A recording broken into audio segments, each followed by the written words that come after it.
একটি দুটি নয়, বিসিবির ৩টি শর্ত মেনে মুস্তাফিজকে আবারও ফেরত নিতে যাচ্ছে চেন্নাই সুপার কিংস।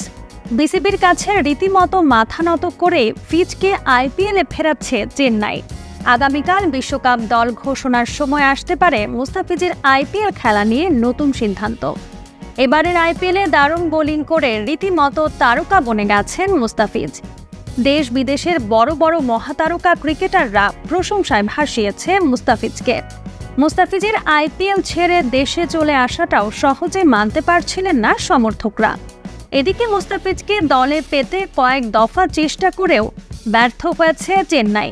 তবে বর্তমানে পাথিরানার অনুপস্থিত এবং মঈন আলীর দেশে ফিরে যাওয়াতে বেশ চিন্তায় পড়েছে চেন্নাই টিম ম্যানেজমেন্ট। তাই তো জিম্বাবুয়ে ম্যাচ শেষে মুস্তাফিজকে আইপিএলে ফেরত নিতে একের পর এক চিঠি পাঠিয়েছিল চেন্নাই কর্তৃপক্ষ। তবে তাতে মন গলেনি পাপনের। বিশ্বকাপকে সামনে রেখে কোনো প্রকার রিস্ক নিতে চাননি বিসিবি। তবে চেন্নাই ফ্র্যাঞ্চাইজি মালিক নারায়ণের কথা এবার ফেলতে পারেনি বিসিবি।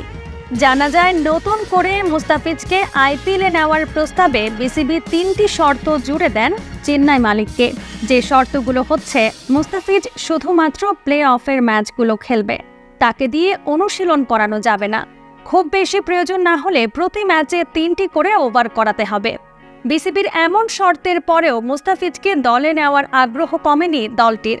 তাই তো পাপন কথা দিয়েছে, আগামী ম্যাচের পরে যদি চেন্নাই প্লে অফে কোয়ালিফাই করতে পারে তাহলে অবশ্যই চেন্নাই দলে যোগ দেবে মুস্তাফিজ। আর এই ব্যাপারে আগামীকাল আসতে পারে আনুষ্ঠানিক বিবৃতি। প্রিয় দর্শক, মুস্তাফিজকে আবারও আইপিএলে কে কে দেখতে চান? কমেন্ট করে তা জানিয়ে দিন।